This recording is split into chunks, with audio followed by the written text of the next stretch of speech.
Listeners' discretion is advised, as we'll be talking about mental health issues. If anyone out there is struggling with any mental health issues, call Lifeline on 131114 and please reach out to your family and friends. So, Tim, we were talking about you've just passed selection, and so when you got through the Rio cycle and everything, finally being posted into the Commando Regiment, was it all that you thought it would be? It's the old saying, the recruitment video shows you one thing, and the other. As you go through it, there's moments where you're like, oh, I didn't sign up for this. So when we finally got in, we were the very first DRSF scheme to go through, the very first direct recruiting into special forces. And there was a lot of internal resistance. It wasn't actually until Afghanistan happened where people realized, oh, these guys can do the job, that, this resistance, dissipated.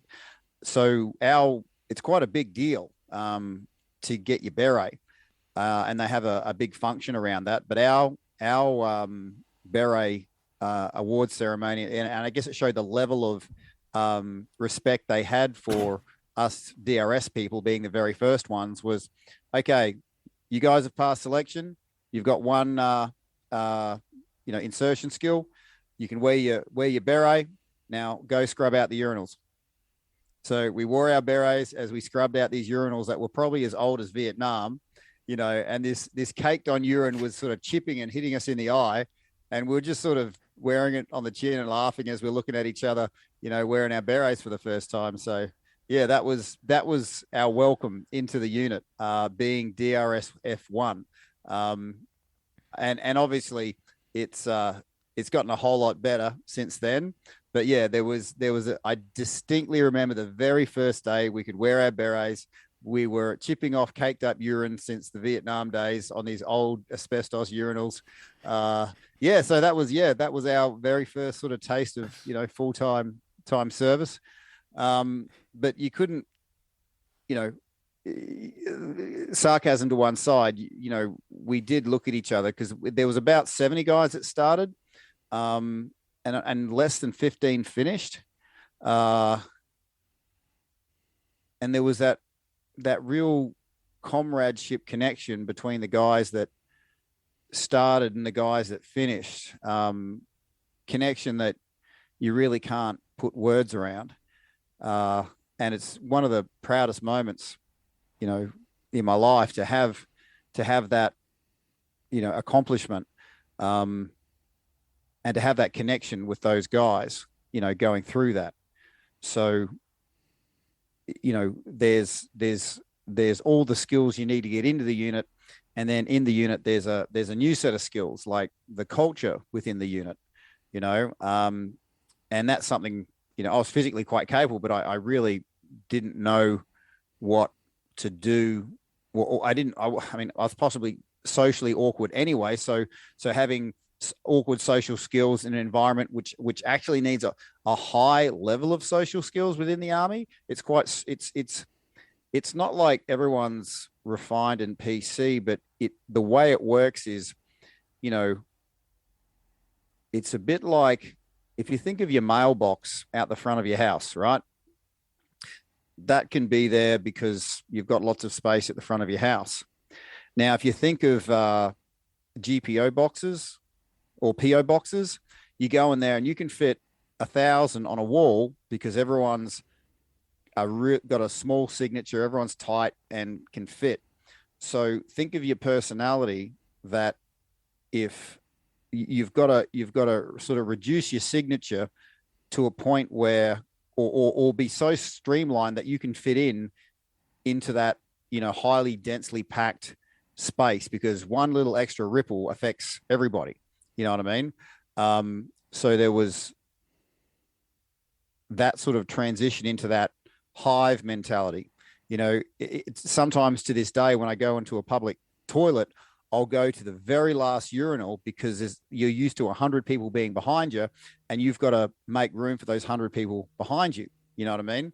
Which which is good to feel that connection. But then when you get out and you don't have that connection, it can often be very frustrating when you're dealing with civilians that sort of they act with their own awareness, but we interpret that they're just sort of selfish. You know what I mean? Like they're standing in ways that they're obstructing others. They're carrying on in such a way where if everyone did that, it would impact dramatically. So part of the problem transitioning is going from that heavily connected hive mentality, where that your signature has an impact on everybody, to going into places where people just don't care, and that's not a bad thing, and it's a good thing that people can relax and do whatever. But I'm just saying, when you get in, you've got to sort of break your rough edges off. But then when you get out, it's almost like you need to allow those rough edges to come back out, if you know what I mean. Yeah, I do. And I think what comes through, Tim, and what you've said and what you said earlier on in the podcast was that you're a square peg trying to fit in a round hole, and you've got so many you've got so many dominant males trying, and it would be hard. It would be. Oh yeah, very unique social environment. Yeah, very unique, and it would have been a challenge for anybody, let alone, especially coming through with the first, the direct entry. Like I can understand it would have been tough. Oh, and no, and I get that. And there's also, factors outside of that. So I mentioned on the last, on part one, this is part two. Part one, I mentioned how my son was born on selection, so every day, when I do get to go home, I've got a young family. Mum's completely exhausted. So I come home after doing my work, and I have to do everything I can to give mum a break. And, to be honest, sometimes I was happy to go back to work because it was such hard work. There was no picket times. It was just a 24-hour picket, and you wanted to do everything you could to support your wife, my then wife, and your growing family. So, looking back on it now, it was it was very much, I mean, the army is like 2 full-time jobs anyway, but it was almost like 3 full-time jobs, having 2 kids under 2, and a wife that the way my then wife explained it was, you're like a single woman who can't date. Well, yeah, I can see that, and I could see for you, Tim, it would have been a challenging time, but it would have been a character building time for you as well. I would have imagined. Yeah, well, once the fatigue clears, you have those rough edges chipped away of you, and the things I do these days, like, I mean, this is sort of, I indicated this on the last podcast, part one, where the army ages you in dog years, in the way that 1 year in is like 7 years out. So you can accumulate quite a lot of social knowledge, in that space, because it's such a tightly packed environment. If you're doing something that is creating ripples, it becomes very apparent. And I could have probably done that on civilian street and created those ripples and not been aware of my own inverted something I call invisible karma. Like, karma is something that you do the right thing happens to you. If you do the wrong thing, bad things happen. But there's things that you do you don't even know you're doing, and it's affecting you in ways you don't even know it's affecting you. You're completely blind to it. So what the army was particularly good for was showing me my blind spots and how my actions were impacting on others. And I possibly wouldn't have got that much awareness around that as quickly had I been, say, on civilian street. So, yeah, there was some, rough and tough times, but character building after character destruction. And I would say that would have been for you, Tim. That would have been something that you like. I suppose for you, would it have been that the character building that you did in the early days when you joined the unit, did that help you later on in your deployment when you're in Afghanistan? Oh, absolutely. Everything that it was like everything that you'd learnt came together when the team was needed to function on the ground in Afghanistan. And it was very much around being aware of the person next to you and what they're doing, and what you're doing. And I simply wouldn't have had that innate awareness had we not had all that rigorous training beforehand. Because everyone they like to think that, I'll be cool under pressure, but you don't know until you actually know. I didn't actually know how I'd function over there. And if I didn't have the drills that were sort of drilled into me, I possibly would have reacted very differently.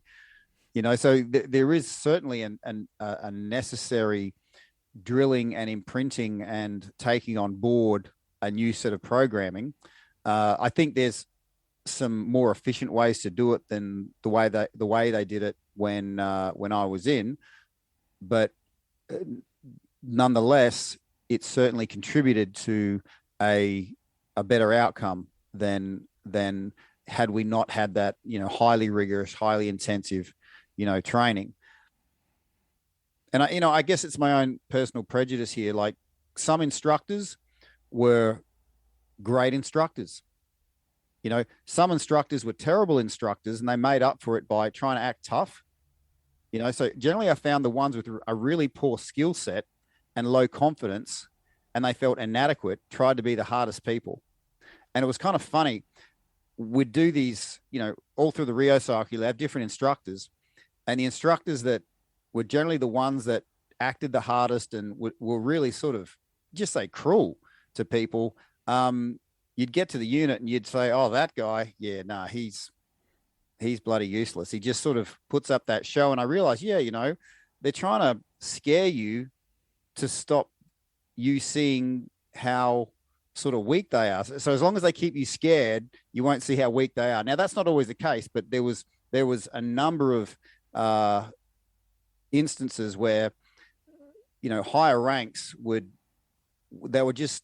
they made up for their lack of leadership with just cruelty and threat, which, is not too uncommon, across the board. I guess in Civi Street, people sort of overcompensate, but in the military sort of space where you kind of own 24/7, those personalities further up the food chain that are inadequate and don't know how to build others up, but they know how to tear them down, it becomes very apparent. And, looking back on it, it's taught me quite a bit, actually, because everyone's been taken from at some level, and it's very easy to pay that sort of behavior forward. Like, I've been hurt, I've been screwed over, I had to eat a shit sandwich, monkey see, monkey do. Now you guys have to eat the shit sandwich because I had to eat it. No. How about that abuse stops here and we start a new way of doing things? So there's I had to really challenge myself when I became, an instructor in certain areas, that I wanted to educate, inspire, and the cliche, firm but fair. If I did raise my voice at somebody, it was for a bloody good reason, and they would thank me for it later. Not just lead with a loud voice and try and compensate, because somewhere inside of me, I'm scared that you're going to look into me and see that I'm actually inadequate. I know exactly what you're saying, Tim, because I've had that experience too, where I'm a deputy captain in the RFS, and I've said it to crews, and I've said it when we've been training, and I said, look, guys, I'm not yelling at you, but if I'm yelling and I'm raising my voice, it's for a reason. We need to do something urgently. So I'm not yelling at you. I'm saying we need urgency now. Like, come on, guys. Like, this. Oh, I need your 100% attention. For you to get that attention, I'm going to raise the stimuli level by raising my voice. Now you need to give 100% to me because I'm giving 100% to you. Do you feel me on this? Yeah, and it's hard because, you don't want to play that you don't want to play that role, but you have to, because, if you're about to be impacted by and lose a house or whatever, it's hard. It's really, really hard. And I've, it's something that I've had to learn, Tim, as I've gone on as a deputy captain, and it's tough, but I know exactly what you're saying. I've had a similar experience too, where same thing. I had a crew leader, mate, that same thing. He'd just be a bully. Like, he was just a bully, and not. It was hard. I know exactly what you're saying, because it was like, well, I've had to do it tough, so you're going to do it tougher, and it's like, well, why? Like, why can't you just be fair? Be fair, and just, let's all just do the job together, and you don't have to be cruel to be kind. You just get on with the job, and just, I'd say it too, Tim, just be fair. Well, at the end of the day, whatever you do needs to edify others, build them up. Okay. Now I've been a personal trainer. I've pushed people very hard, and I've came across in a very domineering way, but they understand in this play, in this interaction, that me actually raising my voice, being quite domineering, saying, you will do this now, it's actually calling up the best parts of them, and as much as parts of them don't want to do this, they know once they get through this, I'm going to walk them through the fire, and on the other side, you're going to be a new creation, so everything you do, it almost doesn't matter, the context, it's the outcome. Like, if you are getting that person, built up mentally, physically, emotionally, the team's coming together better, then, therein lies the wisdom of, if you looked at from the outside in, oh crap, the guy's yelling and being, from the outside in looking cruel. If you look at the outcome, that would be the determining factor. You could look at two people, looking like they're being cruel. One's doing it from a heart of, I'm inadequate. One's doing it from a heart of, I want to build this person up.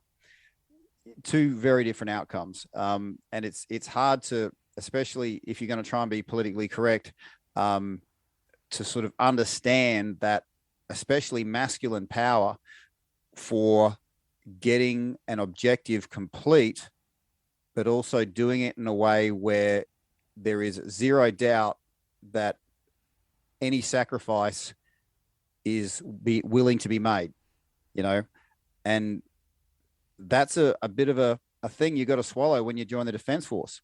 I am willing to sacrifice my life for this country. Now, I've experienced people that are willing to abuse that willingness, because they think, oh, I can order you to your, order to your death, so I can be an arsehole and make you eat shit sandwiches all day. No, it doesn't. All right. But if you have someone that's a true leader, they're willing to give as much as they expect their people under their command to give, and people under their command really sense that, and they'll march into hell with them, because they sense that leader is a real leader, and they're willing to sacrifice just as much. Yeah. But yeah, I don't know how we got onto that. Interesting little segue. No, it is though.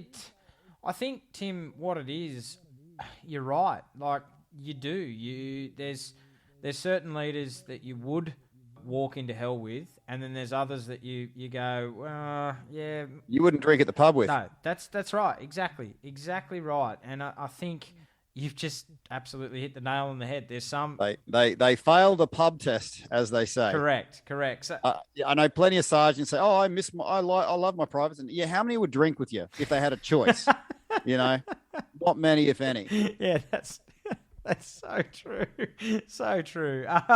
So Australia has a proud military history, and the Anzac spirit is something that is often spoken in terms of courage, sacrifice, mateship, and overcoming adversity.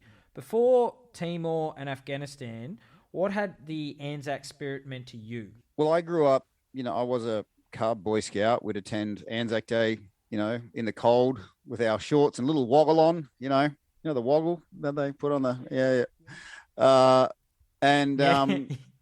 yes. It was something that I knew was special, but it was more like a spiritual concept that I didn't own.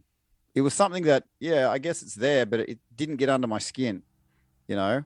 Um, so there was an awareness there, but there wasn't an aliveness. And it wasn't until Afghanistan 2009, we were heading into an RPG ambush, a rocket propelled grenade ambush.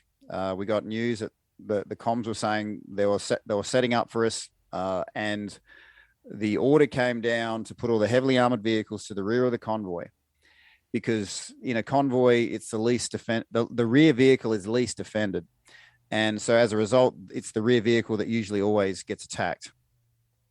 So they asked for all the bushmasters, the heavily armored bushmasters who could take a RPG and be fine with it, to the rear of the convoy. And anyway, fog of war, in the rush before, getting there, this bushmaster pushes in front of us, and we're just in essentially a four-wheel drive with the roof cut off. No armor, no protection. And every man in that vehicle knew what was going to happen next. It was literally a moment where the vehicle commander got his machine gun ready and said, "Fellas, if this goes the way I think it will, it's been an honor serving with you." Wasn't a movie. Couldn't hit pause. We were going forward. And getting shot at and rocketed wasn't uncommon in Afghanistan. It happened pretty regularly. But this was one of the few occasions where it was imminent. It was going to happen, and we knew it was going to happen. And we were completely exposed. And, I'm not a formally educated man, but I discovered some really powerful information that night. And that is how impending death sorts out what's important to you really quickly. That night, I discovered something about myself, and was how effing angry I could get. That mother trucker cut us off to save his own effing ass. And that's how I interpreted it. Could have been in the blind spot, could have not even seen us. All right. But that's how I interpreted it. And I could see, I've done plenty of ramp ceremonies where we're carrying the flag covered body of the fallen Conrad down the ramp of the airplane. That's why it's called a ramp ceremony. I saw my own ramp ceremony. I saw my own wife and two kids crying. And I'm thinking, all this bullshit ceremony, all because we got cut off in traffic. Kind of picking up my dark humor there. And my body started shutting down. The anger, emotion, I wasn't thinking.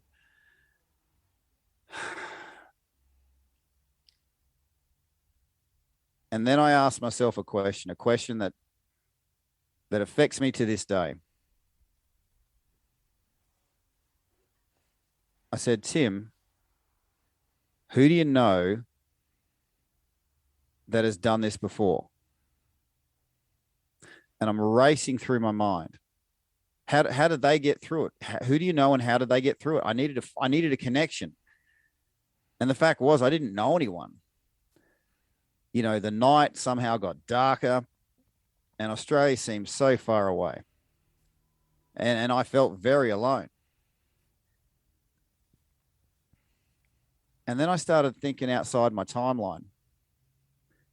And I thought, you know what? I do know someone who, on a night as dark as this, headed straight towards an enemy that was ready and waiting for them on their home turf. The Anzacs. Holy shit, the Anzacs. And what did they do? They kept moving forward. Despite hardships, despite a shit sandwich, they kept moving forward. The outside world could not stop them from seeing the power inside them. And at that moment, Adam, literally, that dark Afghan night, it's like the sun came up. I kid you not, my whole body felt illuminated. And it was like my high emotional state had shut down my brain, or a term I'd use is a tourniquet, like those bandages. A tourniquet bandage is something that you strap onto, say, if you have your arm chopped off, you put a tourniquet, which is like a belt that tightens and stops the bleeding. It's like my emotions put a tourniquet on my thinking mind. And then when I had that connection with the Anzac spirit, that tourniquet loosened and I started thinking. And I thought, well, okay, what's going on right now? We're traveling around 15 to 25 Ks an hour along this really bumpy road. And RPGs normally self-detonate at 1,500 meters. These guys aren't going to want to engage with us close, so they're probably going to start shooting at us between 1,000 and 1,200 meters. And if I sort of work an arc of time, speed, distance, I worked out that we'll be in that kill box for between 3 and 5 minutes. The kill box being the kill zone that they would have set up for us to go into. And I'm like, right, well, 3 to 5 minutes, I can do that. And it was a pretty cool experience. I literally saw my circulatory system jump out in front of me, and I traced the blood flowing around my arms and my legs and up, around my heart and up to my brain. I'm like, the only thing I really need to keep positive pressure on is my brain.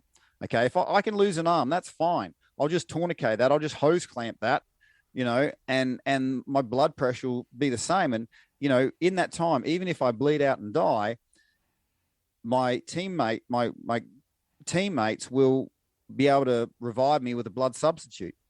And this is where the training kicks in. We've probably, a lot of us has done that exercise where you close your eyes and you fall backwards and let someone catch you. Well, amplify that by a zillion. I'm willing to fall into death, and these guys are going to catch me before I hit the gates of hell. That's where the training kicks in. That's where all the years of banked, endurance and connection pay off. So once I was connected within myself and connected to my team, I put 2 tourniquets on my chest because I had to be ready to do the same for someone else. And with that sort of abundance of energy, I started getting perspective.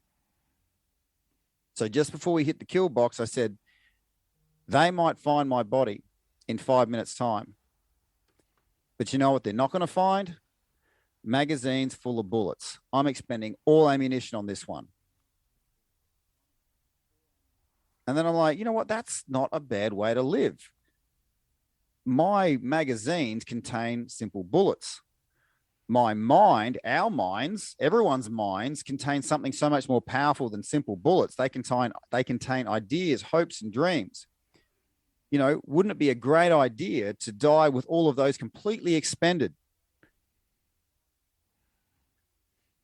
Why die with a head full of things that you wanted to do?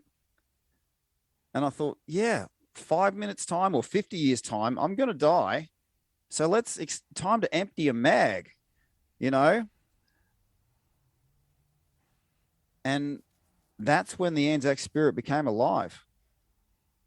When just knowing those guys and their simple act of moving forward, and they're not even, most of them weren't even alive, but they were right there with me in that moment, and I was no longer alone. So for you, Tim, and I suppose for the team, like that's pretty heavy to watch your whole life flash before you, and as you're about to face death. Were your teammates feeling the same way as this?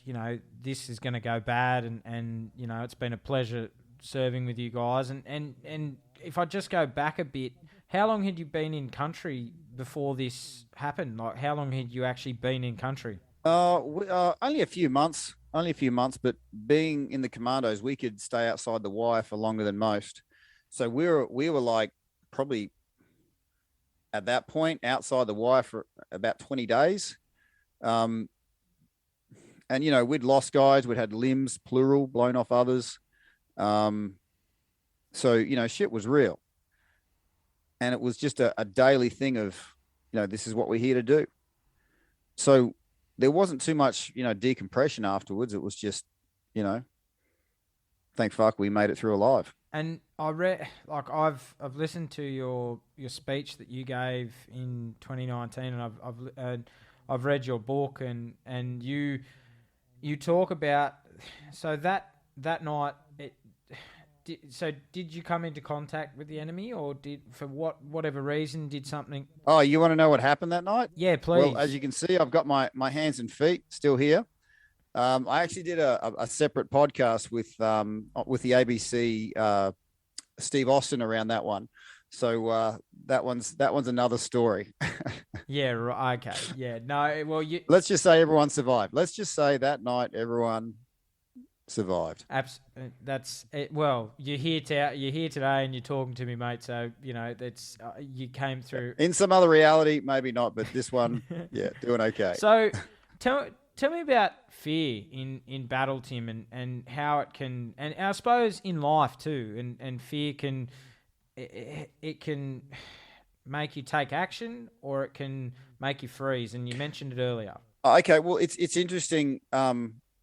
You think as a soldier, I'd get used to fear. The good thing about being exposed to fear so very often and in so acute or obtuse, whatever you want to call it, circumstances, is that you get a really good understanding of how it works.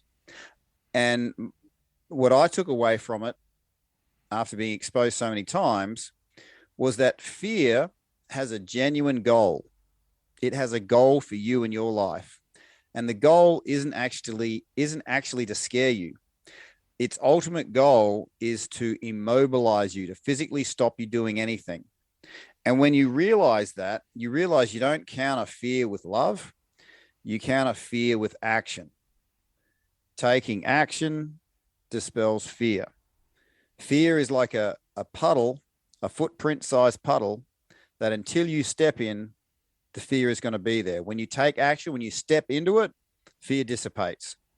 So the only solution I know to fear is taking action, and as much as I wasn't, when I was in that vehicle, I wasn't doing any action other than moving along. The actions I was taking were all subsurface, so it's when you want to sort of retreat, run away, and hide, that's when fear rubs its hands together and goes, great, I got this guy, but if you push into it, you realize that, the prison of fear has no locks on it. You can push the door open whenever you like, if I could use that other metaphor. So you feel like you're in these bars, but you push on that gate, it's nothing holding you in there. And that's what, and fear doesn't want you to push on that door. Fear does not want you to, and I guess, okay, I literally made a video about this recently to my guys. I run a few community groups, and some of them were saying how they struggled to come along some days.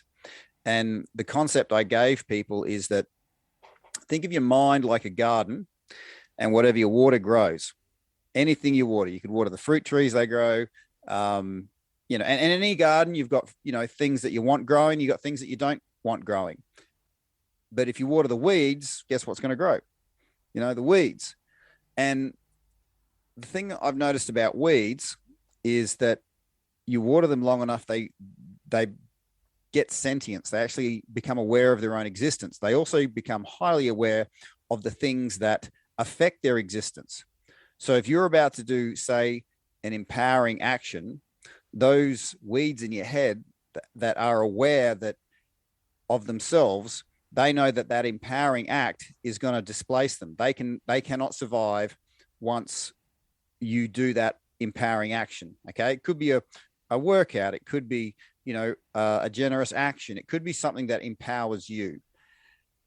But before you do it, those weeds are like, we know what's going to happen next. If that person gets up and does exercise, we no longer exist. So we've got to make as much noise as we can. We've got to fill this person with as much fear and let's do it tomorrow, maybe later. Oh, maybe, so they don't actually do it, because they know if you do engage with your physicality, they can't exist. And so you have to understand that you need to reinterpret the signals.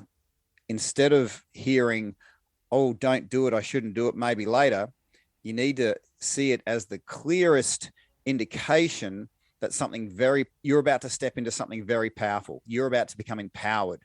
And all those disempowered parts are about to get booted out. And they know it. So when you start feeling those things inside of you saying, don't do it, you'll never get a clearer indication of what you're about to do is going to make you powerful. If you feel me on that one. Yeah, I do, and I feel it's something that I think, Tim, people, like, not just in the military, but I think it's in life in general, that people, they're fearful of, the unknown and maybe starting that business, or, like, if people will go and they'll, we're our own worst critic in our own sense, because if we have an idea, Tim, like, I'll say to you, hey, Tim, guess what? I've got an idea. I want to start a coffee shop, or I want to start a business. And then you go, oh, mate, probably not a great idea. I don't think you should do that. And then you go, oh, okay, maybe it's a bad idea. And the fear of, well, what if I fail? I believe it's not just the military. In life, it's people are fearful of what others, Oh, absolutely. And the hardest thing about achieving anything, and I'll sort of give myself kudos right now. I'm probably the most determined guy I know, but I don't trust my own determination. I trust that whatever I marinate in, I will become. So, when I'm talking to high school students, I'll say, you are what you marinate in. You could be a $200 prime piece of steak, but if you marinate in crap, you're going to smell like crap and taste like crap. So your future is not a crystal ball. Think of the people you're hanging out with and ask yourself, where are they going to be in 2 years' time, 5 years' time? And that's exactly where you're going to be. So if you can use that trajectory and that predictability, you start hanging out with those people. And I'll get these guys to write this stuff down. I'll say, with where you want to go. Okay, so who are you hanging out with now? Where do you think they'll be? All right, I'll get them to write this down. Then I'll say, with where you want to go, who are the people do you think you should be hanging out with? Boom, mind blown. And then they're like, oh, maybe those weed smoking, burnout doing, getting into nightclubs and getting drunk aren't the best people to hang out with. So it becomes painstakingly predictable that whoever you hang out with, you end up becoming. So what I do these days, I'll ask a question, Tim, what do you want to do? Well, if you want to do this, who are the people you should be hanging out with? All right. And that goes with everything. So I'm a little fatigued right now because for the last 5 days, I've spent on a Latin dance retreat where some of the best Latin dancers, and it was completely overwhelming because I'm so new to this, were. And we were dancing like the dance, you'd have workshops, but sometimes the dances would start at 2 p.m. and finish at 4 a.m. And you're just in that space. And I don't know, I'm the least experienced person in the room and it's overwhelming, but holy crap, did I improve a whole new set of levels. So whether it's, fun or it's a career you want, it's not actually hard to reach out to people that are, and you don't even have to know them. Most people simply are welcome the inquiring mind of those people who want to attain what they want to attain. Because most successful people go, yeah, I see myself in you. You want to get ahead. You've obviously been told you're shit, you can't do it. And there's plenty of people say, nah, I wouldn't do that, mate. It's not a good idea. But you're stepping up, and I respect that. I think you're right, Tim, because I know you're right, because as we said in part one, and when I was told that I couldn't do things and I was surrounding myself with, the wrong people, I'll admit it. I was surrounding myself with people that were Can I just stop you there for a second?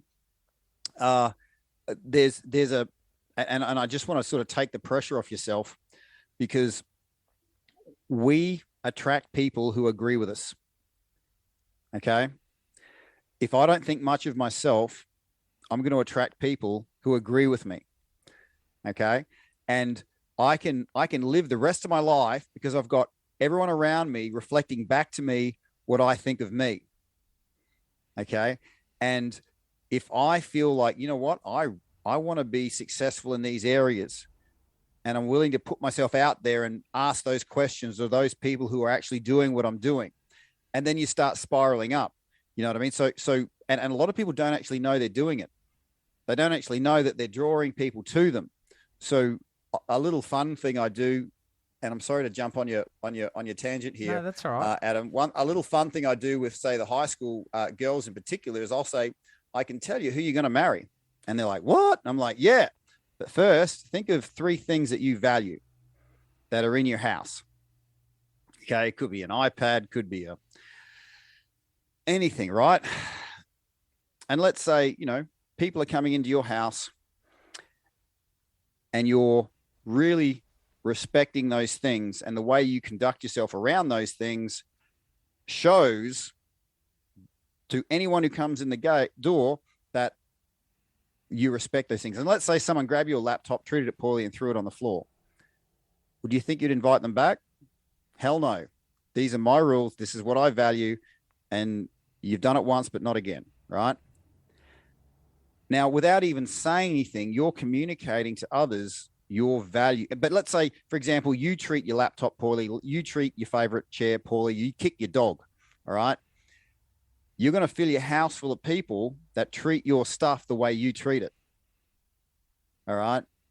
And then people start joining the dots, and you can see where I'm going with this. How you treat yourself, the thoughts you have of yourself, even though you don't say them, project to others how you value yourself without even saying it.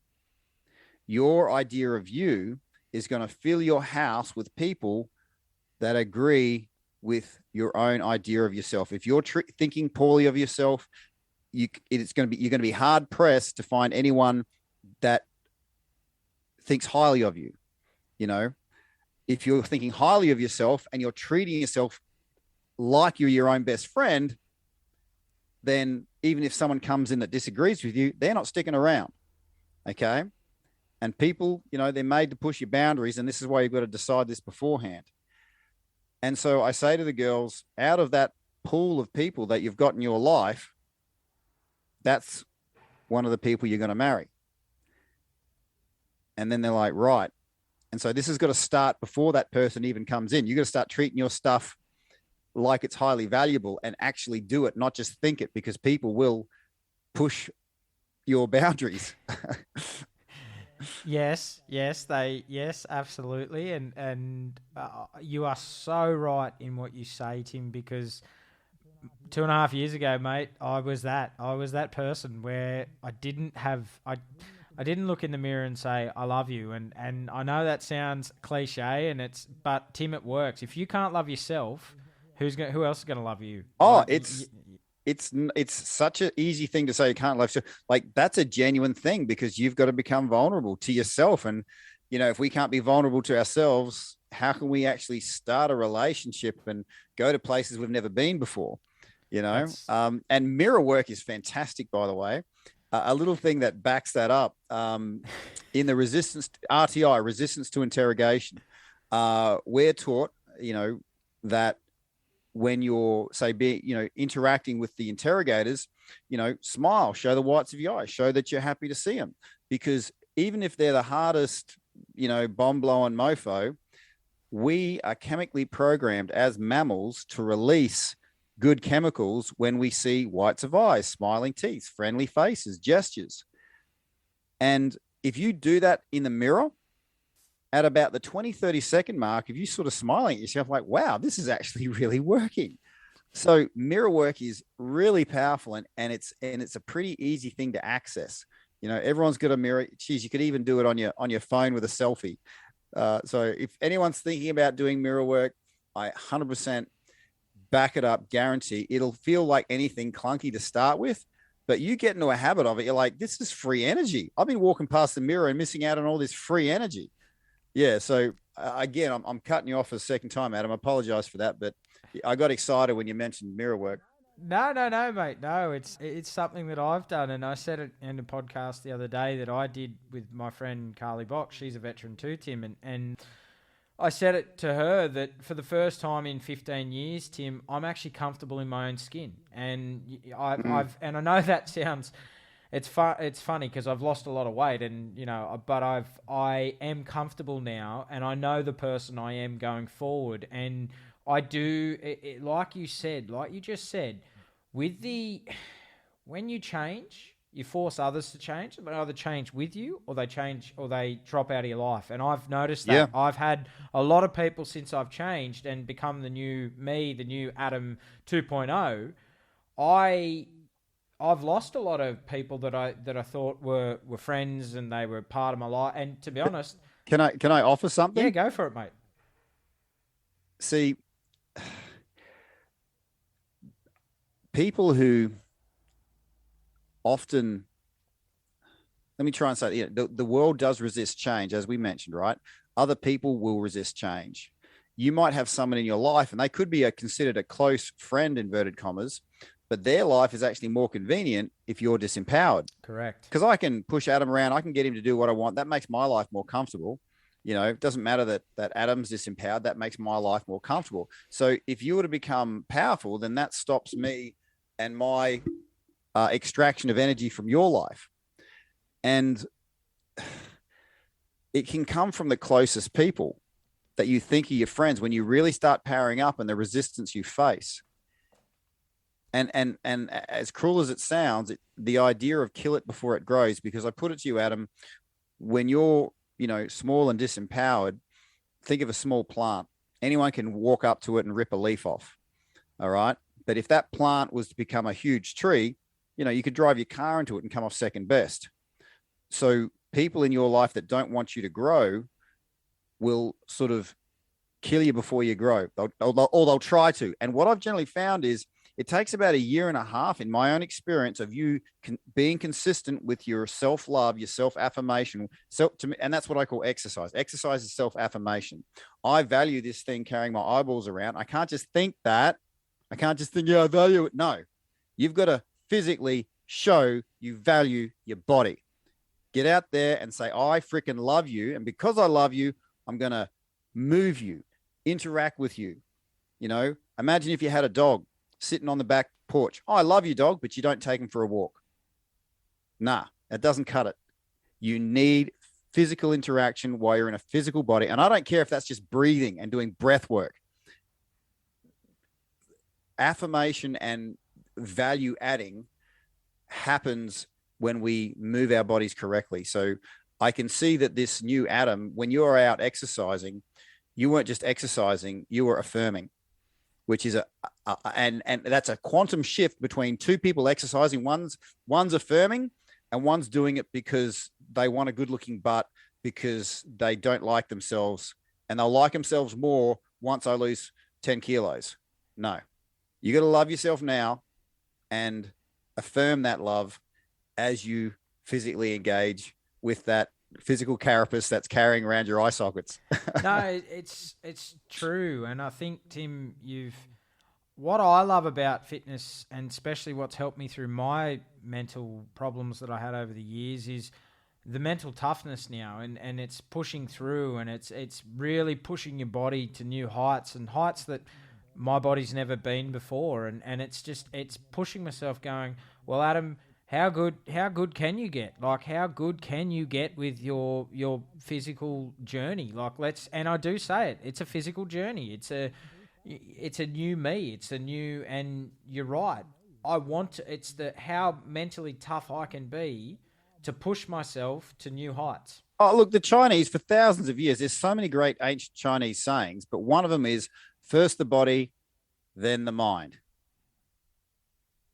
No one told me when I was in high school, dyslexic and failing everything, that 20 minutes of cardio covers your neural pathways with oxygen and blood-rich nutrients like BDNF, brain-derived neurotropic factor, and you are actually 25% more productive.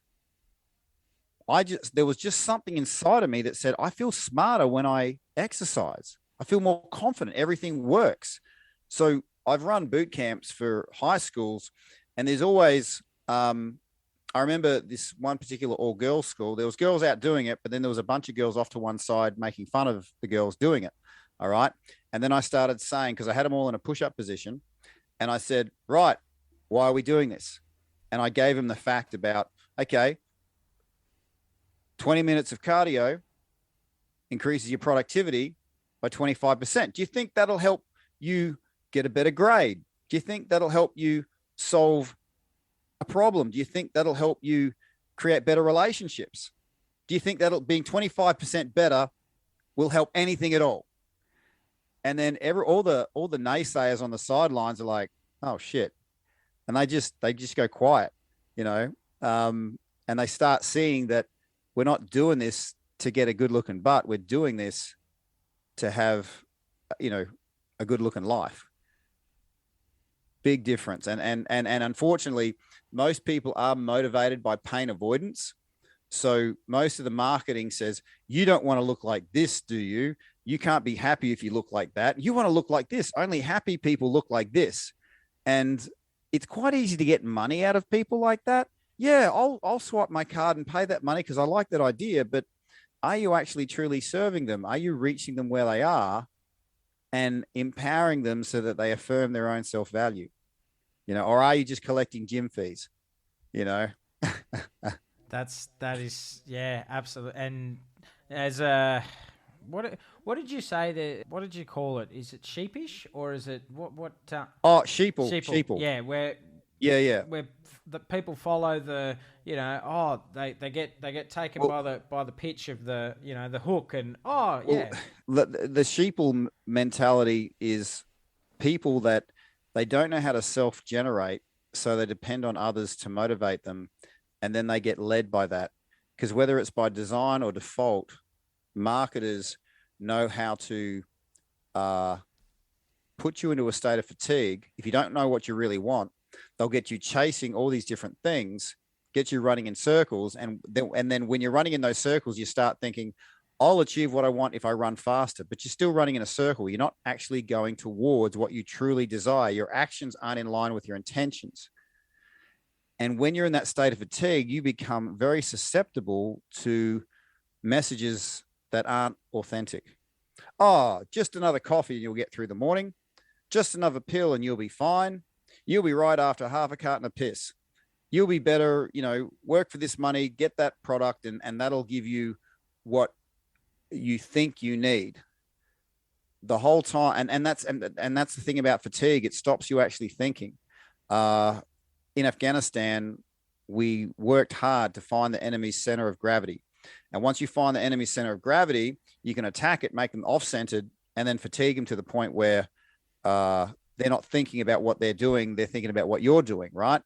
So it could be something as simple as not denying them a good night's sleep, you know? And when I got back to Civilian Street, and I hope I didn't talk about this in part one, but when I got back to Civilian Street, I started seeing a pattern. I think my dyslexic pattern recognition skills helped me see that us humans have a center of gravity, and that's our sense of self-worth. And if someone can successfully attack my sense of self-worth, I never want that to happen again. And I'll do everything I can to avoid that pain. Someone told me I had an ugly elbow. I didn't know I had an ugly elbow before they told me. You know, holy shit. And they're like, I'll solve your problem. Just give me $20 for some elbow cream.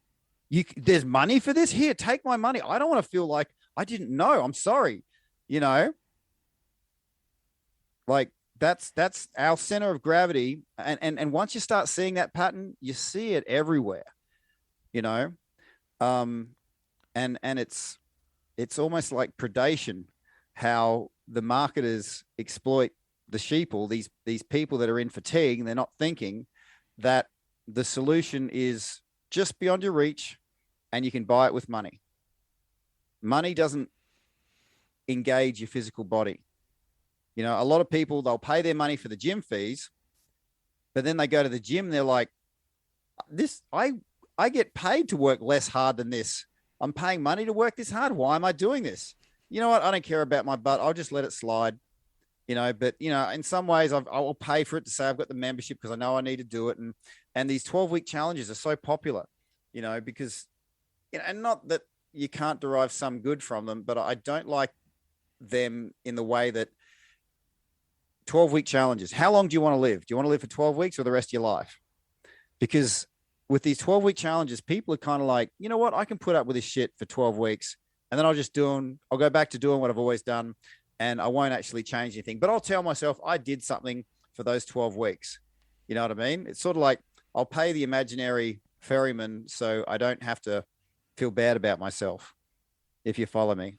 Yeah, I do. No, I do. And you mentioned, so I'll get back to Afghanistan, and you mentioned that you in your book you found something out, and you were coffee and what coffee and the importance coffee has, and can you became the resident, and I hate to say this, the resident coffee bitch, but can you tell? Can you the brew bitch? The brew bitch. Get your terms sorry. And can you share with us the story that and what lessons you learned and what the effects that just making coffee had on your platoon? And Sure. So I literally dedicated a chapter of my book to understanding the power of servanthood, not servitude, but servanthood, being of service to others, and the changes that needed to take place for me to actually genuinely be of service. And because everyone was living so close, I actually started seeing the power of it firsthand. And I got to that place by a strange sort of state of fatigue where I just had an argument with my secco and he told me to F off and go to the gun pit. So I'm just sitting there hating life. I had this feeling I'm going to die. I was completely fatigued. Like I said, there's not a lot of sleep when you're in these spaces. You're working 24/7. Guys have died, limbs blown off others. And I had this sense I was going to die. And this was before this particular ambush that I mentioned earlier. And I remember being in my gun pit going, what's the effing point? I'm going to die anyway. Why even try? It's like I've only got 2 cents worth of energy. And I'm just sort of low. And then I'm like, well, if I've only got 2 cents worth of energy, what's the best way to invest that? Do I want to invest that, having fantasies of punching out my secco? Or do I want to invest this small resource in myself? And all I knew was that my body was holding a lot of fatigue, and we never got anything that you'd really call sleep in the field, but you would get a chance to close your eyes for a little bit. So instead of just falling onto the earth and trying to get as much sleep as possible, before I did that, I'd spend that 2 cents of energy that I had on doing some slow breathing and stretches. You'd call it yoga. I didn't know what yoga was really. I thought it was a type of yogurt. But I was doing these yoga-like stretches before sleep, and that increased the quality of my sleep. And increasing the quality of your rest is what's called a universal lever, in the way that there's a lot of things you can do in this world, but there's universal levers that the one thing, if you do those one things, they then impact powerfully on everything else. So increasing the quality of my sleep by doing those stretching and breathings, I'd wake up with, instead of 2 cents, I'd have 4 cents. And then the next time I do it, I'd have 8, 16, do the math, 32, 64, blah, blah, blah. And it got to a point where I could wake up and do extra workouts like push-ups, sit-ups, a bit of a jailhouse workout, with the 50 cal bar. And I started sort of generating myself up to feel pretty good. And then I'm looking at my team and I realized I started sort of, once I became adequate, my radar started opening up to those around me. And I realized, holy shit, I'm in a team here and they're really hurting. And if they're having a bad day, I'm having a bad day. You are what you marinate in. So I thought, well, this can't just be for me. I have to generate myself to an abundance where I can I can do what my secco asks. I can efficiently. I mean, as opposed to, he's nitpicking, anal retentive. It's there's no point him doing me just knuckling down and doing it was a lot less energy than arguing over it, strangely enough, right? And then he relaxed. He didn't have to fight me. He wasn't wasting any energy. And then I started just becoming more aware of everyone else once I had myself in that state of abundance. And I thought, well, what can I do? I'm just a private. I'm paid to do what everyone else tells me to do. I can't do anything. But there's a really great quote. I forget the name of the guy, Thomas something, but he said, I'm just a man. I can't do much. But what I can do, I should do. I will do. I should do. And with God's help, I will do. And I thought, well, I've got coffee. I wonder if I can, help people with that. But that's when, and it doesn't stand out to people when I mention this, but in a special forces dynamic, you've got a lot of alpha males. And if you do an active service that wasn't asked for, you're then considered below them. Yeah, because I'm awesome. You've done that for me. You're below me now. And there was a real sticking point inside of me going, I didn't come this way, this far, worked so hard to be called brew bitch. Someone says that, they're getting politely knocked the F out, which was completely within my power. I was a no rules fighter, before this, and I certainly had that fire in me. But then I said, and this is why I'm glad I went to Afghanistan and I had my life on the line, because I had to ask the question. I said, who do you want around you when good times turn bad, Tim? Do you want fatigued, arguing, disconnected people? Or do you want connected, energized, ready to go? What would increase your survivability? And then I realized I call it the ego bridge.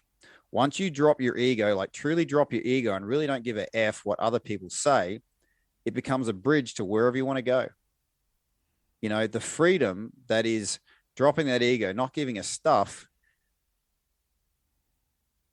I'm over there fighting for freedom. I'm like, what the hell are we over here fighting for if not freedom? So I had this little catchy phrase that I called the ego bridge. So I dropped this ego bridge and I could walk to wherever I wanted to. And so I brought coffee to guys. I got called the brew bitch. But guess what? I could be in my vehicle and arguing amongst teammates is very common because everyone's fatigued and everyone thinks they're right. But then when they'd crack that thermos and they'd share the coffee, silence. You'd see broad shoulders, relaxing, straightening up, looking off to the horizon. For those few moments, and because they tasted it was really good coffee, because I had a proper coffee set up. They take that first sip and you sort of see that shock of, wow, that's really good coffee. They take that second sip almost involuntarily, and then the shoulders would drop. They'd look up, their body would change. There'd be no arguing. They're no longer in Afghanistan in a war zone. They're in a coffee shop back home, just chilling out with friends. And I'm like, that's pretty cool to be able to see that. One of the upsides to living so close to people is you get to see those sorts of things. And then interestingly enough, the officers said, hey, Tim, make us coffee, which might not sound like a big deal, but it's a bit like, the worker room. You've got the workers' stuff in there. Imagine the boss coming in and taking your snacks.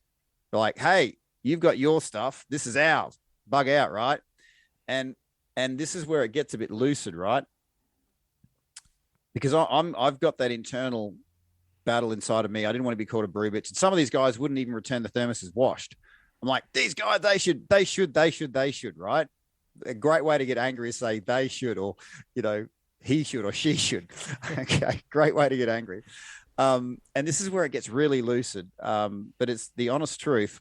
It could have been my fatigue or stress, but I literally heard an audible whisper. I've only heard 3 audible whispers in my life, and one was in Afghanistan. And this one said, take the ego out of it. Okay. And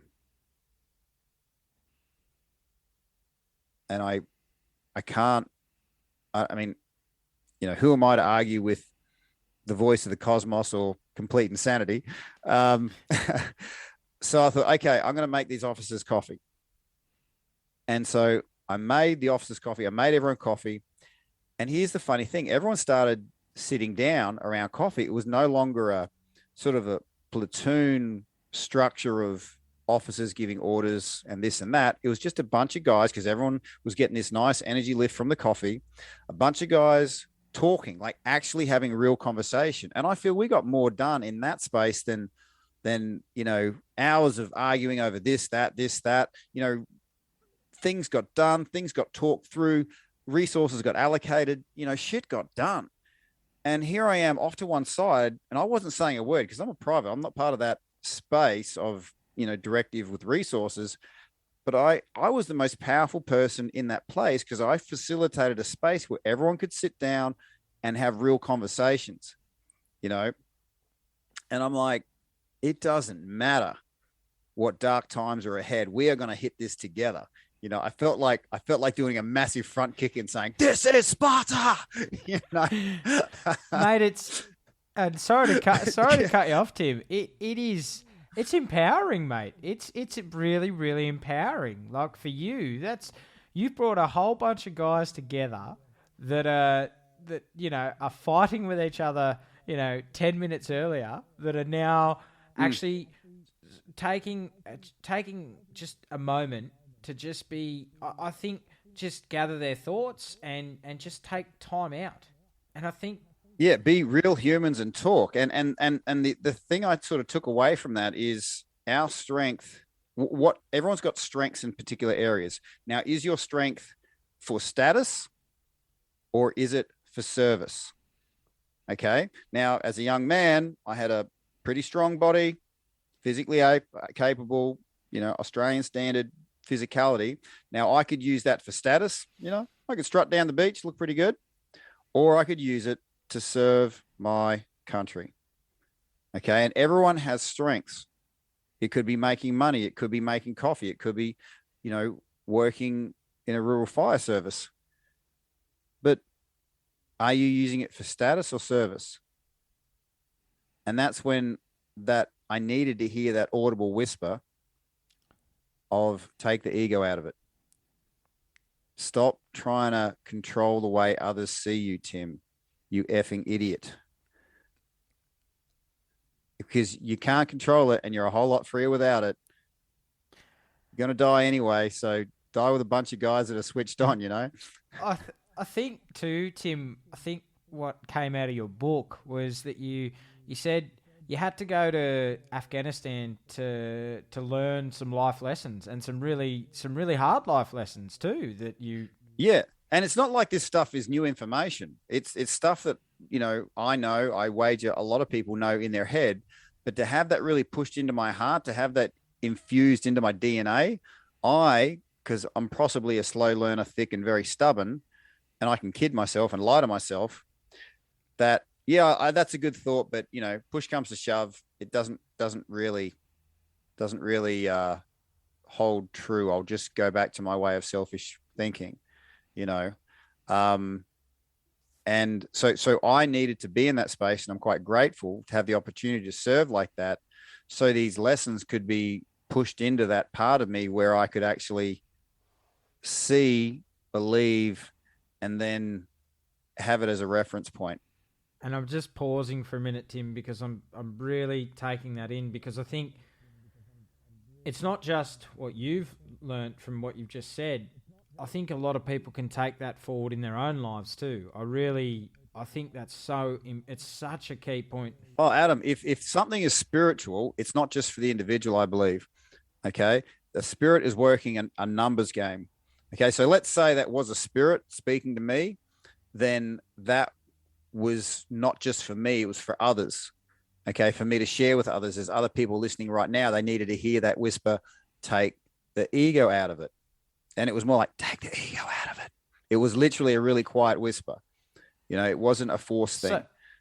So if anyone's getting anything from, this conversation, there, to me, in my belief system, whatever was moving through me wanted to reach your ears. I think, Tim, It's such a key point that you touch on, and I think so many life lessons can be taken from that too. Is sometimes take the ego out of it. Just stop, and we're all guilty of it. We're all guilty of it. We are all guilty of it in our lives, in our day-to-day lives. Where at work we say, "Oh, I'm too good for that. No, I don't." And sometimes we forget the advice that we're given to, and the lessons that we're supposed to learn. Oh, yeah. Yeah. And the thing is, when your power and influence grows, you can control a bunch of stuff, and you can have a idea of how other people are supposed to treat you. And that can, like we mentioned earlier, it's important to value yourself and to have boundaries. But as humans, as we grow and we learn to, and our power and our influence grows, I'm really starting to understand the term, what it is to be the good shepherd. Okay. So as your circle of influence expands, are you being the good shepherd? Are you doing things in a way that builds everyone in your circle up? Or are you doing things in a way that manipulate that circle so you benefit? So say a group of 10, are you trying to manipulate the group so you can make $1,000, or you're trying to generate a scenario where we can all make $2,000 each? More is more. Or the technical term is if you're doing what you're doing right, you're increasing the total sum game, as opposed to arguing over who gets the most slices of the cake.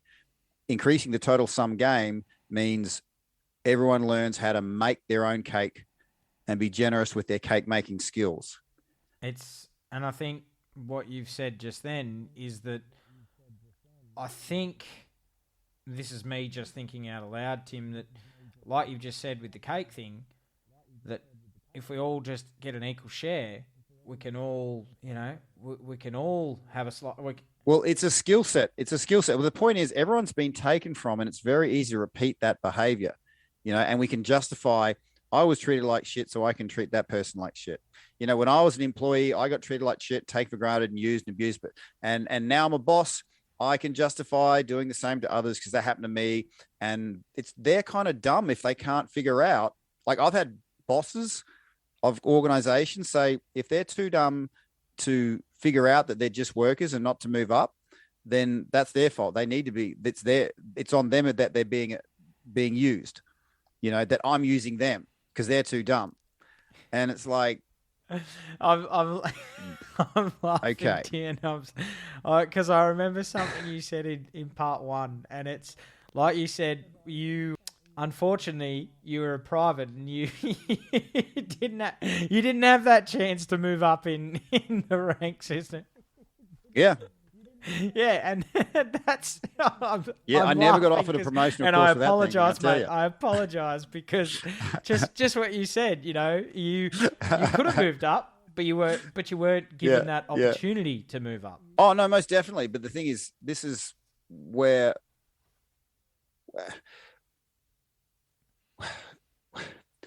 there's a great social study. Now, I'm not going to quote it precisely, but basically they had a bunch of monkeys, right? A bunch of primates. And in the middle of the primate cage, it was a healthy primate cage, nothing wrong with it, no social barriers. But in the middle of the primate cage, there was a couple of poles with bananas on the top. And what do primates do? Oh, they see a banana on a pole, they're going to climb up it and grab a banana. But the thing was, whenever a monkey went up the pole to get those bananas, they'd all get hosed down. Okay. And the water didn't hurt them, but they certainly didn't like getting wet. So one monkey goes up the pole for a banana, everyone gets hosed, right? And they'd introduce new primates. And of course, what does the new primate do? There's a pole, there's a banana, I'm going to go for it. And all the other monkeys would stop that monkey from climbing up that pole because they don't want to get hosed, all right? And eventually they replaced all the monkeys with ones that had never been hosed, but it was just the accepted behavior to pull other monkeys down because just what we did. We don't know why we're doing it. We're just doing it. You know what I mean? And there's so many accepted behaviors with us humans that we don't even know we're doing it, and we have to be so careful we don't contribute to it ourselves. And I like the idea of increasing the total sum game, because if you're living life right, you have to realize that generosity starts with self-love, connecting to yourself. Well, Having well that said. time in gratitude each morning, having that time in your physicality each morning. That internal connection gets you ready to do the one thing us humans get a lot of joy from, and that's being generous. And we can do it easily and effortlessly. And that desire to be generous is so powerful that even if someone's adequate, they'll still give. But I know the days when I'm adequate, say I'm just at 100% and I give someone 10%, there is a genuine part of me that says, well, I'm down to 90% right now. You better do something with that 10%. Okay. Whereas if I'm in abundance and I've got 500%, I can give 20% away each day. And I'm like, I don't sweat the small stuff. People can love it, hate it, tell me to go away. Doesn't matter. I'm in touch with something so much more than what can be taken from me. But if someone's not self-generating, if they're not starting with that self-love, then that 100%, 90%, 70%, 50%, some of the most bitter people I know started as generous people, but life just took, and then they went into preservation mode. I've got to protect me. And then it's not a far jump to go from preservation to predation, because I need so much energy and I have to have it. So I'm going to take it. On a good day, that might need an extra cup of coffee, an extra beer. On a bad day, the person becomes an absolute a-hole because they're taking from others. And there's no holding ground. You're either increasing your energy or you're dropping it. And once you realize that, and the other little mechanical factor with energy is that it has a 24-hour shelf life. Every single day, you need to top yourself back up. So starting with that gratitude, starting with that physicality, and then dipping into your generosity. And that's enough for 24 hours. And if you can understand that, the hard, cold facts of life is energy is like money. How I invest, it's how I get it back. If I had an investment portfolio that just kept on making me more and more wealthy, I would keep that. If I had investments in my life that was just throwing money away and, good money down bad investments, would I keep doing that? So start thinking of your own life like energy investments. Yes, it's kind of harder than sleeping in, getting up and exercise. Yes, it's easier not to do gratitude. But on the other side of gratitude, on the other side of physicality, that $10, say, of energy that you invested has given you $1,000 back, and you're in abundance. And here's the thing, before you make that investment, that's when all the fear in your head, when all those weeds say, don't invest money in that, because that's A, going to be money taken away from me, and B, I'm not going to exist after that investment's made. So the weeds in your head talk you out of doing that, because they know that when you're in abundance, they don't exist. And unfortunately, there's no holding ground. And I'm not adverse, taking rest days and stuff. There's not like, resting is a form of regeneration, and it's a discipline. So don't think I'm, work till you bleed from your eyeballs. Rest is a universal lever. But I'm just, if people could really take something away, is you're either gaining energy or you're losing energy. And what usually happens is the more energy you have, the more energy you get. If you try and hang on to it, you're already going backwards. And in fact, what you have gets taken from you. Yeah, cool. I don't know how I got onto that, but thanks for holding space. No, that's for me, the greatest lesson I've learned too in the new Adam 2.0 is, and my mentor said this to me too, Tim, is the greatest investment that you can invest in is yourself. And it's so true that, like, exactly what you said was the greatest gift is if you invest in yourself, you invest in your self-development, you invest in time into yourself, and truly invest, and I mean this, truly invest in yourself. And this is me talking, to you, Tim, of this is only just what I've done. I've invested in myself over the last 2.5 years, and I am living a life of abundance now. I really am. I'm living a life that I've, for the first time in 15 years, I am truly happy with my life. I'm truly, and I can truly say that, I am truly happy in my life. I can definitely hear it in your voice, Adam. And I think if I could put some words around what you were saying, when you say truly invest, there's a magic number in that, and that is you're investing 100%, because that's a magic number. When you immerse yourself in something, because you can, I'm going to try this 90%, you'll get 90% back. If you invest, 95%, you get 95% back. But if you invest 100% and you're all in, boots and all, no doubts, 100%, that's when you get like 3,000% back. And the magic only happens when you're 100% committed, done, dusted, and everyone realizes there's no stopping this guy. So we're not even going to bother trying to kill him before he grows, because he's already decided. There's no stopping him, But if you're 95% committed, they're going to go, you know what? We're gonna give him as much resistance as possible, So yeah, that magic number, 100%. Decide it before you do something, and just watch how freaking unstoppable you become. And you're living proof. Thanks, mate. No, it's just you make a selfish decision, or a selfless decision, to go, you know what, I want to live with no regret. And that's, when I die on my deathbed, I want to, many years down the track, I want to know that I want to have no regrets. I don't want to have 5 or 6 Adams standing on the end of the bed going, what if you did this? Yeah, man. Empty a mag. Empty a mag. I don't want that. I want to go, no, I gave it my all. I lived a full life, and when my soul leaves this body, I know I'm leaving with absolutely everything expended. Everything's expended. There's nothing left. And for me, that's it. 100% commitment. It's either commit, and I used to have people, Tim, and I know we're going off on a bit of a tangent, but that's okay. I had people say to me, oh, you're always a gunner. You're a gunner. You're going to do this. You're going to do that.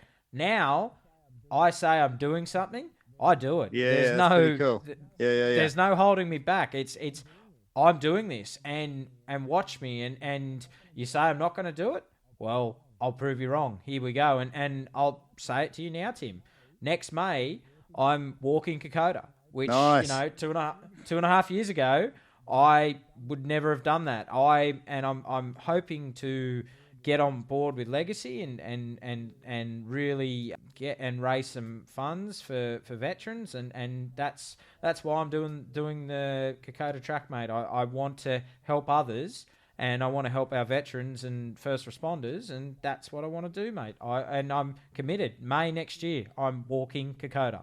Yeah, no, I can pick up your 100% intention, and it lights me up just to be in the same space as that, and more than that, when you or anyone is 100%, it's a bit like there's a bunch of ripple actions that you don't see because you're 100% committed, and they only happen when you're 100%. And it's a bit like a bee. All it wants to do is get nectar for the honey, right?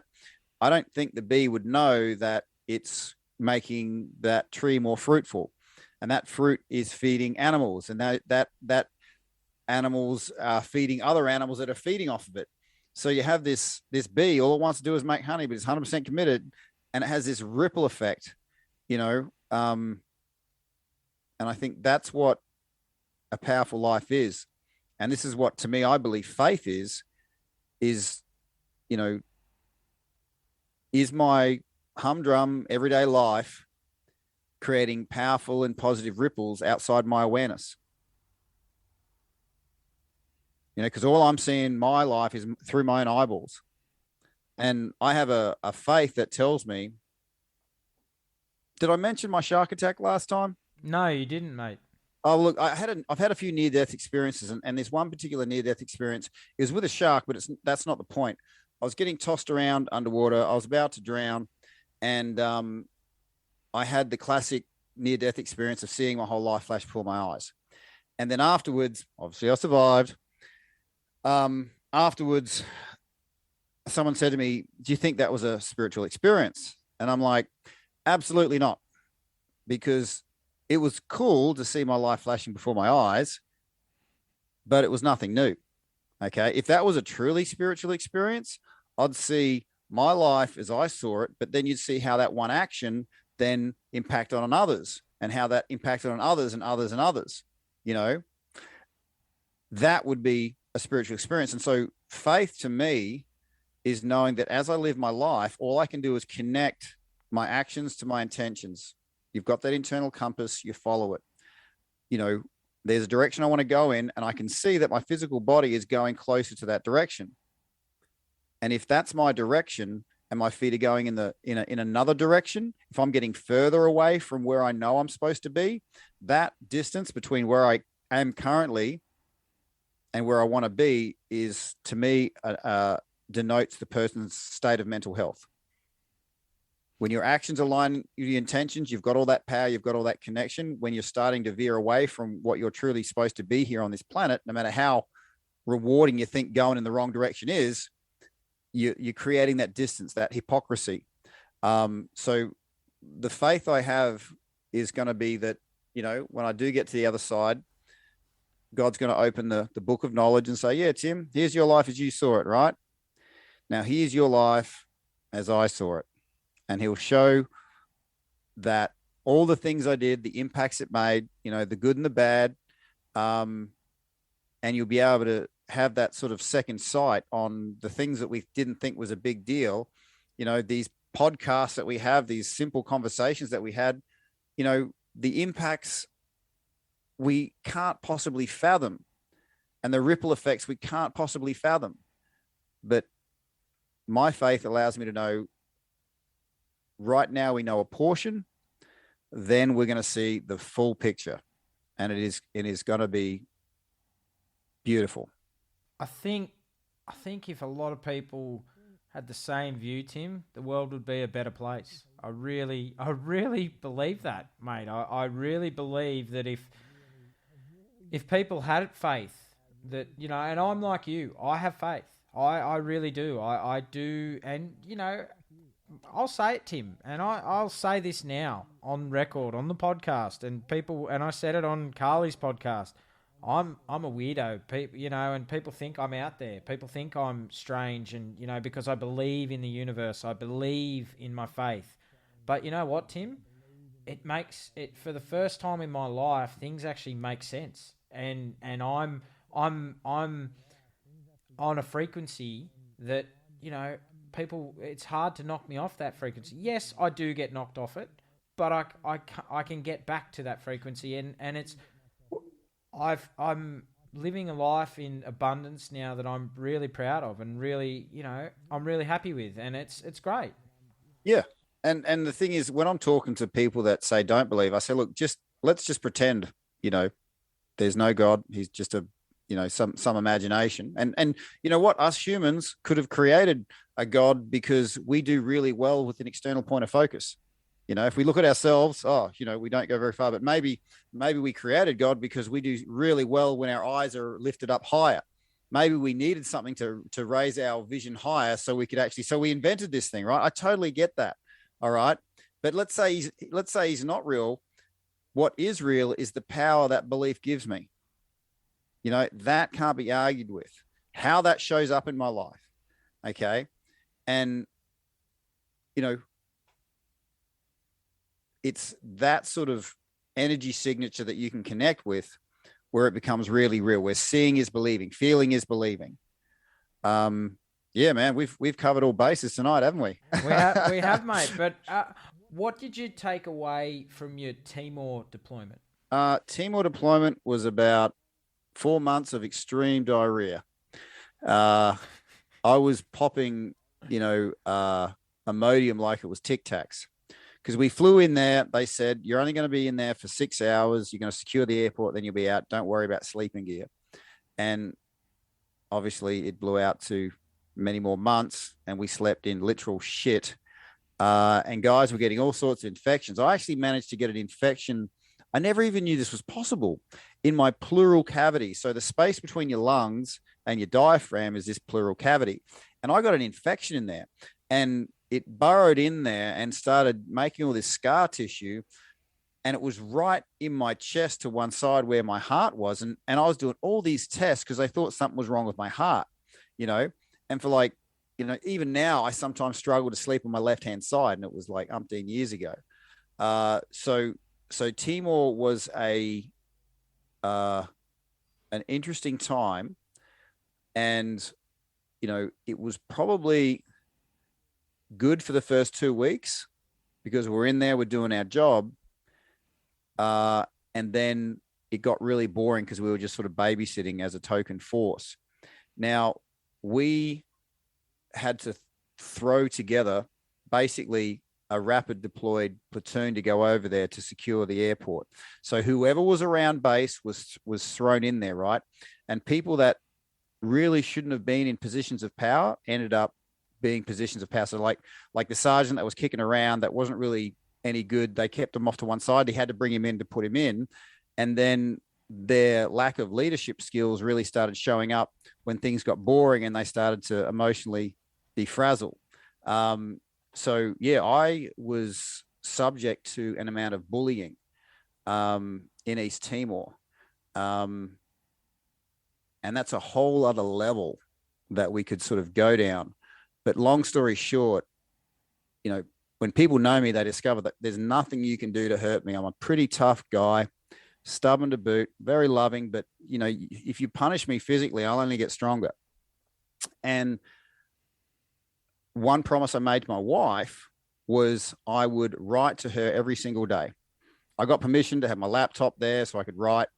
And then this one particular sergeant, knowing, and my second born child was born 2 weeks before my deployment, right? So I'm deploying with the 2-week-old, and on my laptop I had pictures of, my wife in the bath with the kids, my wife giving birth. And then this sergeant, and he went through his own loop doing all sorts of stuff. He was bullying a lot of people. And then with me, he could see that I didn't fear him. And after he figured out that you can't bully me, I'm not scared of you, he attacked me where I had no defense. So he ordered my laptop off me and made a copy of my hard drive and stuck it on the DRN, which is the equivalent to the Army internet. And I'm thinking all my personal in my heart stuff is now accessible to everybody. And that, Adam, broke my shit. I was a broken man. I couldn't hear, I couldn't talk. And whether it was by accident or intentional, it didn't matter. So this sergeant can say whatever he wants. The result of that was a complete breakdown of me and a complete breakdown of my marriage. And I was on a balcony in Darwin about to jump off.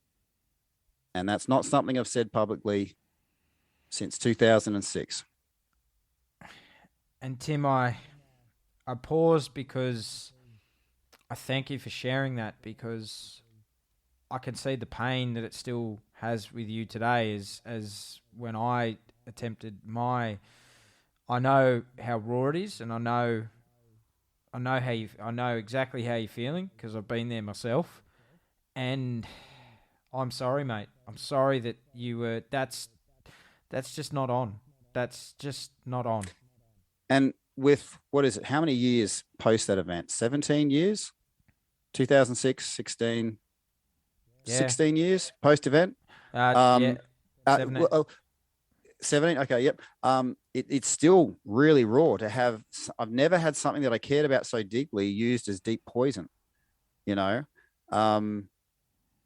and it ruined me for many years afterwards. And the thing is, when I got back, I mentioned to the psychologist what happened, and their jaw just dropped and said, "What? You need to put in an ROG." And I'm like, "What's an ROG?" And that's a redress of grievance, where you actually document what's happened and put a complaint in, essentially.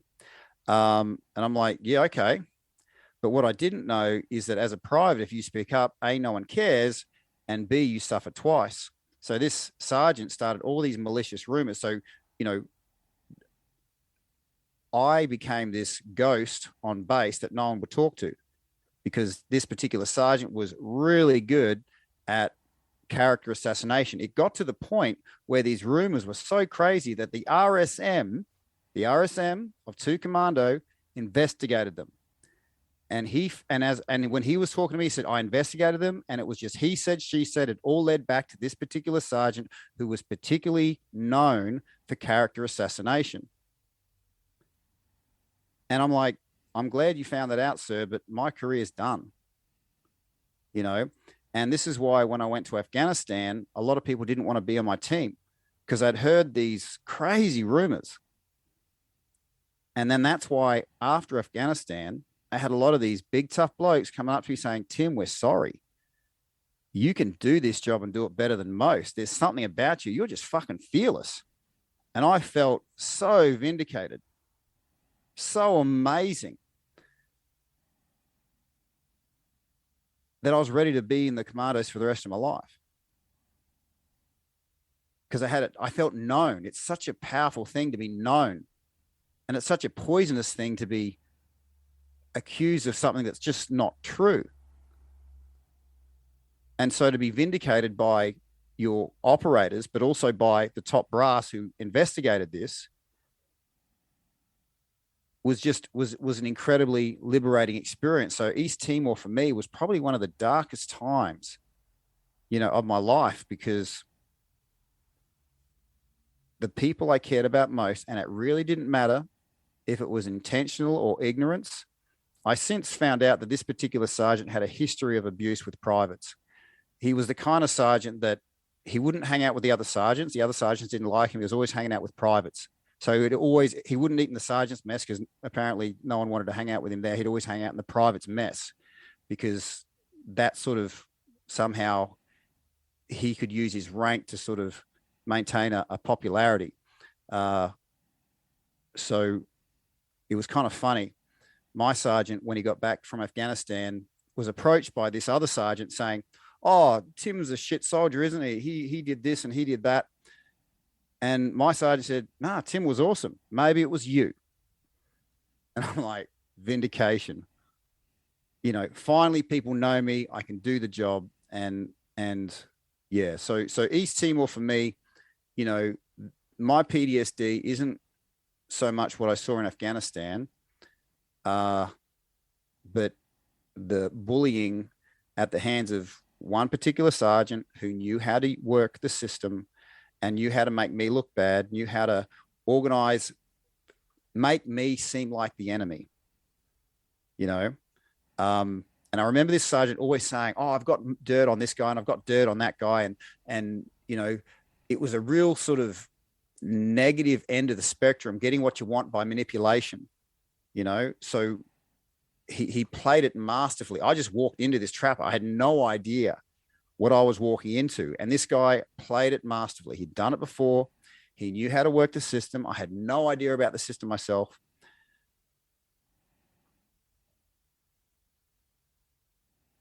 And I don't want to turn a frown upside down here, but I do want to say that experience opened up an empathy in me for those people who needed help from the hands of abusers. And it contributed to my lifetime goal of saving 40 people from suicide. Because I could honestly share my system. I was about to jump off a fucking balcony in Darwin because of this abuse from this one particular sergeant. It wasn't the system.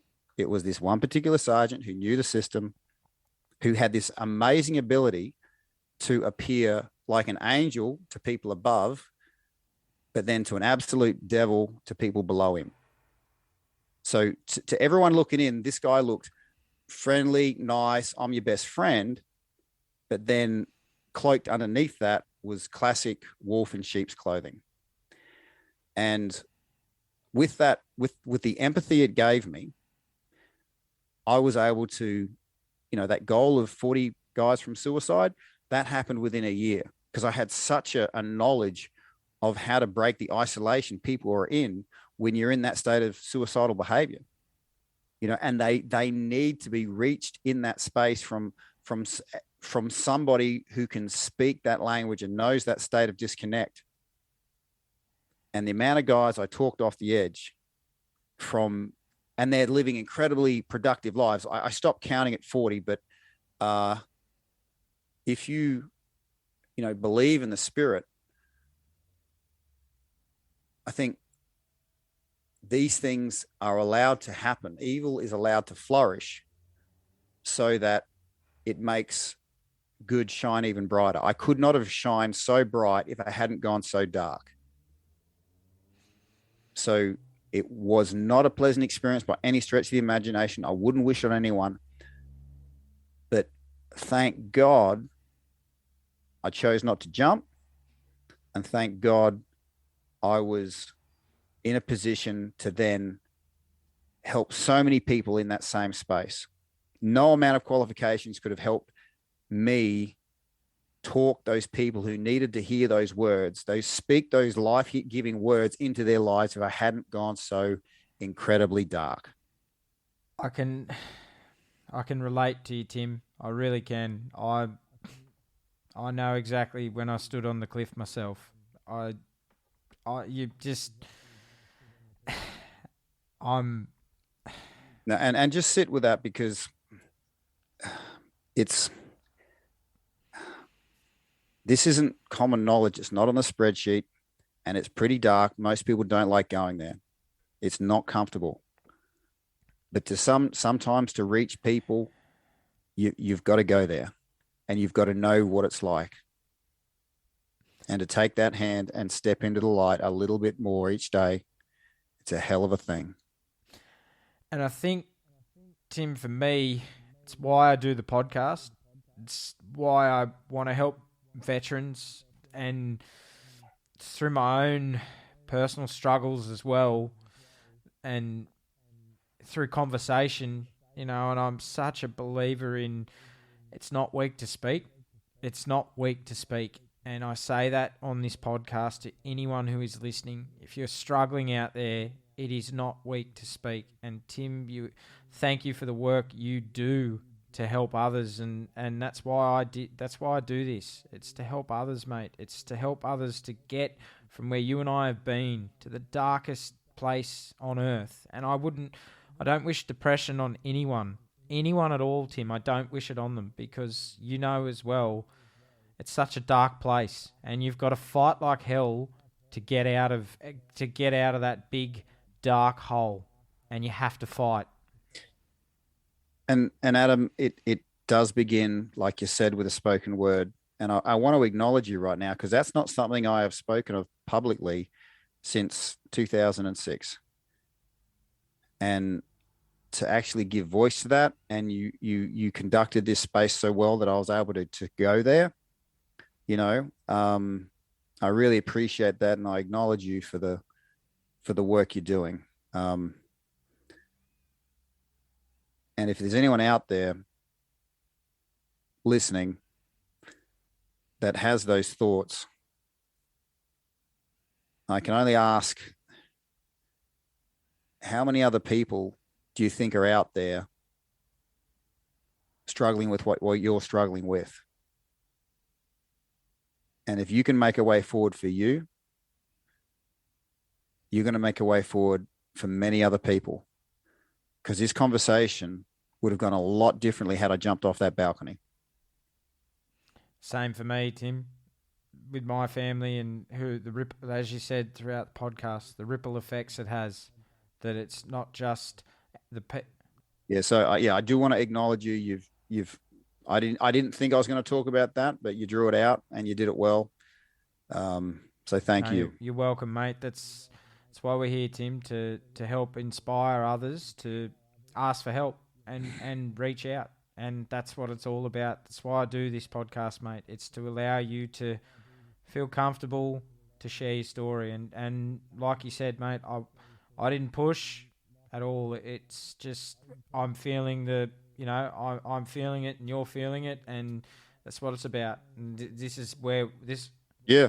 I would have just been another statistic, another digger that died by his own hand. No one would have known, and now I've articulated it. And now look at what you're doing, Tim. Look at how you're helping so many out there that are struggling to make change, and Tim, I say it to you, and I've said it to you off air. If I didn't get the help that I needed 7 years ago, I wouldn't be here today. It's true. It's true. I would not be here, mate. I would not be. Yeah, and as blokes, we tend to measure our sense of self-worth. We tend to measure our sense of self-worth by how much shit we can handle without flinching. Right. Well, like you said to me, Tim, in part 1, you're a commando. You're taught not to, you're taught not to have emotion, show emotion. So for that, for you to show emotion, mate, it just shows that you are human after all. You're a human after all. Where we've got emotions. We need to sometimes be vulnerable and show those emotions. Yeah, man. And thank you for facilitating that space. Now, I am very cognizant that I'm taking up a lot of your time here, Adam.